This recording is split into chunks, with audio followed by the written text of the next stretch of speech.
Bismillahirrahmanirrahim. Assalamualaikum warahmatullahi wabarakatuh. Perkenalkan kami dari kelompok 10 yang beranggotakan Fitri Indah Lestari dengan NIM 073, Davin Rizky Hamzah dengan NIM 074, Muhammad Adi Hidayat dengan NIM 075, Feli Kurnia Maulidini dengan NIM 076, dan Nanda Handayani dengan NIM 077. Di sini kami dari kelompok 10 akan mempresentasikan presentasi yang berjudul Tinjauan Literatur Kritis. Lanjut ke pembahasan yang pertama, yaitu ada pengantar. Tujuan dari tinjauan literatur kritis adalah untuk memperkenalkan proses melakukan tinjauan literatur. Tinjauan literatur kritis dimulai dengan definisi tinjauan pustaka kritis, diikuti dengan diskusi tentang fungsinya. Kemudian akan dijelaskan bahwa tinjauan pustaka kritis adalah proses langkah demi langkah yang melibatkan identifikasi karya yang diterbitkan dan yang tidak diterbitkan dari sumber data sekunder tentang topik yang diminati. Evaluasi karya ini dalam kaitannya dengan masalah dan dokumentasi pekerjaan ini. Tinjauan literatur kritis terdapat dua jebakan yang harus diwaspadai saat mendokumentasi tinjauan pustaka: salah mengartikan orang lain dan plagiarisme.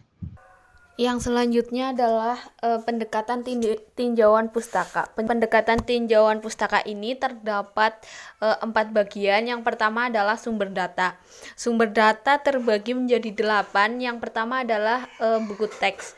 Buku teks adalah sebuah sumber teori yang berguna dalam bidang tertentu.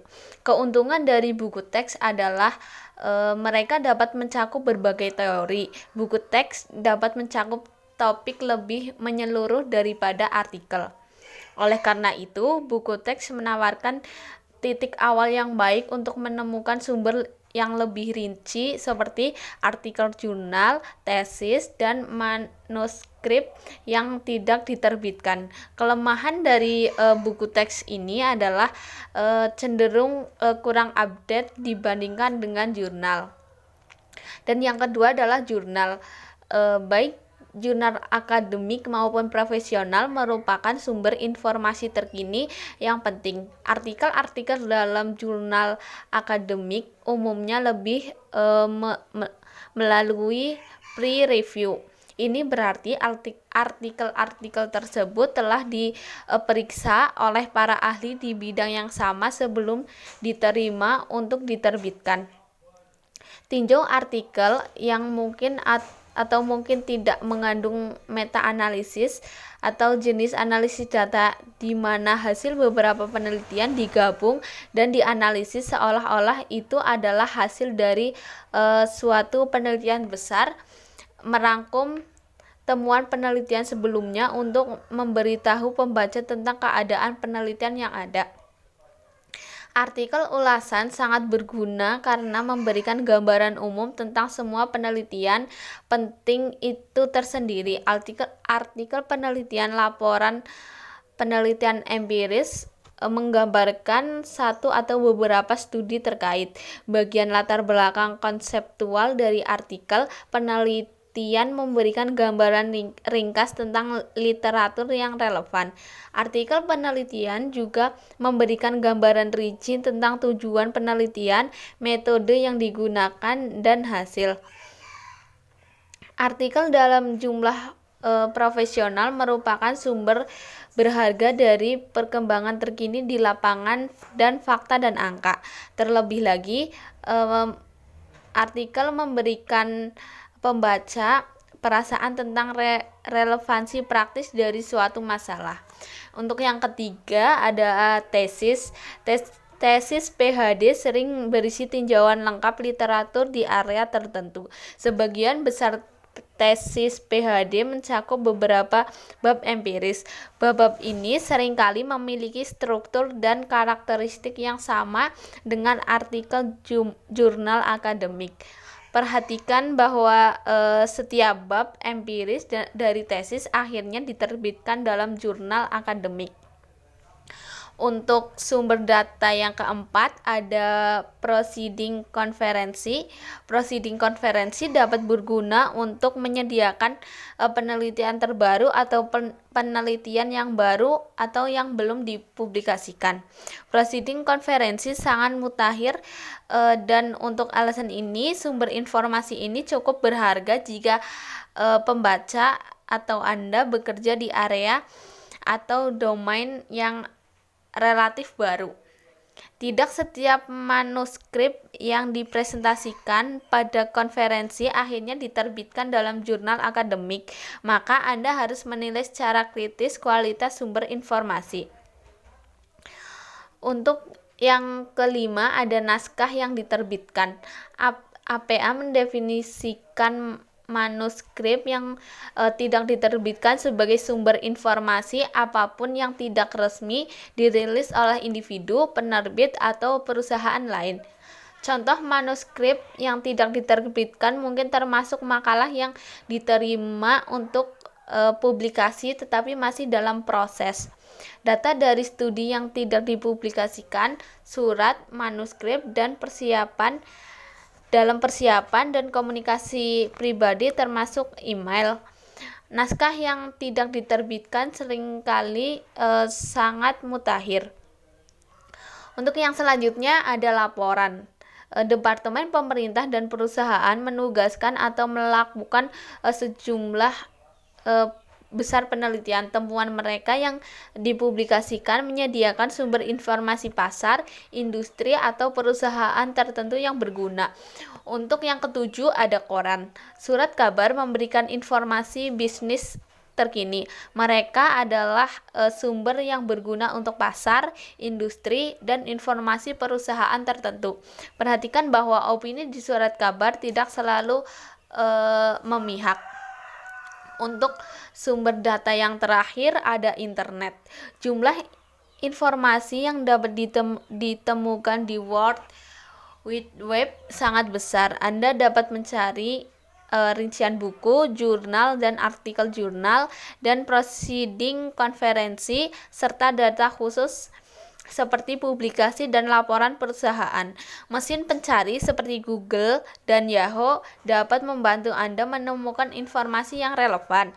Misalnya, Google Cendekia yang dapat diakses dari beranda Google dapat membantu mengidentifikasi literatur akademik seperti makalah pre-review, tesis, buku, artikel abstrak, dan artikel dari penerbit akademik, universitas, dan organisasi ilmiah lainnya. Materi selanjutnya yaitu mencari literatur. Sebelumnya, seseorang harus secara manual menelusuri beberapa indeks bibliografi yang disusun secara berkala, mendaftar jurnal, buku, dan sumber lain di mana karya yang diterbitkan di bidang minat dapat ditemukan. Database terkomputerisasi memberikan sejumlah keuntungan. Pertama, menghemat banyak waktu.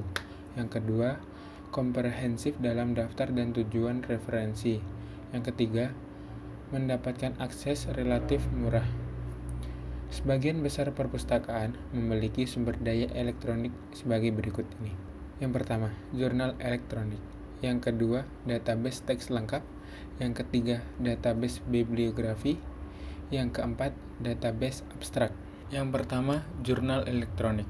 Perpustakaan Anda mungkin berlangganan jurnal yang diterbitkan atau tersedia secara online. Anda dapat menemukan jurnal yang disediakan secara online oleh perpustakaan.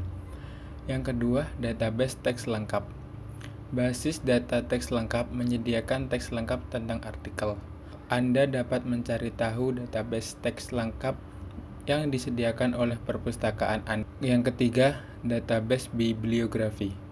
Basis data bibliografi hanya menampilkan kutipan bibliografi yang meliputi nama penulis, judul artikel, sumber publikasi, tahun, volume, dan nomor halaman. Yang keempat, database abstrak. Database abstrak juga menyediakan abstrak atau ringkasan artikel. Database abstrak tidak menyediakan teks lengkap dari sebuah artikel atau manuskrip. Selanjutnya yaitu 3. Mengevaluasi literatur. Mengakses sistem online dan mencari literatur di bidang yang diminati akan memberikan bibliografi yang komprehensif tentang subjek tersebut. Abstrak dari sebuah artikel biasanya memberikan gambaran tentang tujuan penelitian, strategi penelitian umum, temuan, dan kesimpulan. Abstrak yang baik memberi Anda informasi yang cukup untuk membantu Anda memutuskan apakah sebuah artikel relevan untuk studi Anda. Sebuah artikel pengantar juga memberikan gambaran tentang masalah yang ditangani oleh penelitian dan tujuan penelitian tertentu. Pendahuluan sering diakhiri dengan ringkasan pertanyaan penelitian yang memandu penelitian, pernyataan masalah, pertanyaan penelitian, dan atau tujuan penelitian memberi. 4. Mendokumentasikan tinjauan pustaka. Tujuan dari tinjauan pustaka adalah untuk membantu peneliti membangun pekerjaan orang lain dan membuat keputusan yang tepat selama berbagai tahap proyek penelitian. Tinjauan literatur mengidentifikasi dan menyoroti tema dan dokumen yang relevan dengan temuan, kerangka kerja, dan atau instrumen yang signifikan dari sebelumnya penelitian yang akan berfungsi sebagai dasar untuk proyek saat ini. Mendokumentasikan tinjauan pustaka penting untuk meyakinkan pembaca bahwa peneliti memiliki pengetahuan tentang area masalah dan telah melakukan pekerjaan rumah awal yang diperlukan untuk melakukan penelitian. Hal yang perlu diperhatikan adalah bahwa survei literatur harus menyatukan semua informasi yang relevan dengan cara meyakinkan dan logis daripada menyajikan semua studi dalam urutan kronologis dengan potongan-potongan informasi yang tidak terkoordinasi. Tinjauan pustaka dimaksudkan untuk mensintesis dan tidak harus meringkas penelitian yang relevan tentang topik Anda. Sintesis adalah menggabungkan dua atau lebih elemen untuk membentuk satu kesatuan yang baru. Masalah etika. Sebelumnya dalam bab ini telah dijelaskan bahwa penelitian melibatkan penggunaan karya orang lain. Ketika Anda meringkas, menambahkan, atau menguji karya orang lain, terdapat dua masalah yang harus Anda perhatikan. Yang pertama, sengaja melakukan kesalahan dalam menginterpretasikan karya penulis lain, yaitu sudut pandang, model, temuan, kesimpulan, interpretasi mereka, dan lainnya. 2. Plagiarisme.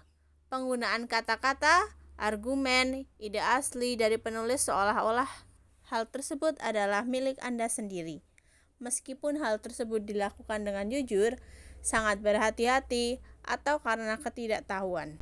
Bentuk-bentuk plagiarisme berdasarkan sumber tidak dikutip. 1. Ghostwriter. Penulis menggunakan karya, kata-kata yang sama dari orang lain sebagai miliknya sendiri. 2. Fotokopi. Penulis menyalin bagian dari teks langsung dari satu sumber tanpa perubahan. 3. Potluck paper. Penulis berusaha untuk menyembunyikan plagiarisme dengan menyalin dari beberapa sumber yang berbeda dengan mengubah beberapa kalimat untuk membuatnya sesuai namun tetap mempertahankan frasa yang asli. 4. For disguise.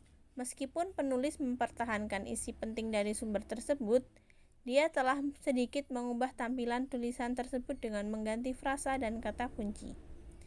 5. Labor of laziness. Penulis memerlukan waktu untuk memparafrasakan sebagian besar tulisan dari sumber-sumber lain dan membuatnya sesuai, alih-alih berusaha untuk melakukan hal yang sama pada karya yang asli. 6. Self-stelher. Penulis banyak meminjam dari karya dia sebelumnya, melanggar aturan terkait dengan harapan originalitas yang diadopsi oleh sebagian besar institusi akademik. Berdasarkan sumber dikutip, namun tetap plagiarisme. Yang pertama, forgotten footnote. Penulis menyebutkan nama penulis untuk sumber, namun tidak memasukkan informasi spesifik terkait bagian dari materi yang dikutip. Hal ini seringkali menutupi bentuk lain dari plagiarisme dengan tidak memberikan bagian sumber yang jelas. 2. Misinformer. Penulis memberikan informasi yang tidak tepat terkait dengan sumber sehingga tidak dapat menemukannya. 3. To perfect paraphrase.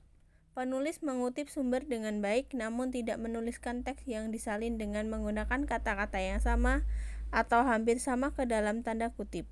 Meskipun penulis menghubungkan ide dasar dengan sumber, namun dia salah menyebutkan tampilan awal dari interpretasi dari informasi tersebut. 4.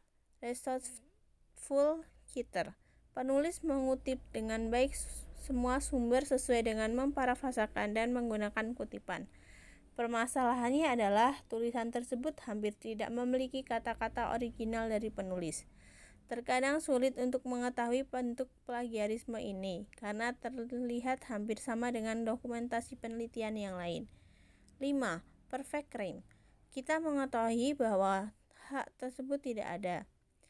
Dalam kasus ini, penulis mengutip dan menyebutkan dengan baik sumber pada beberapa bagian, namun tetap memparafrasakan pendapat orang lain dari sumber-sumber tersebut tanpa memberikan tanda kutip. Dengan cara ini, penulis berusaha untuk menyembunyikan materi yang diparafrasakan sebagai analisisnya dari materi yang dikutip.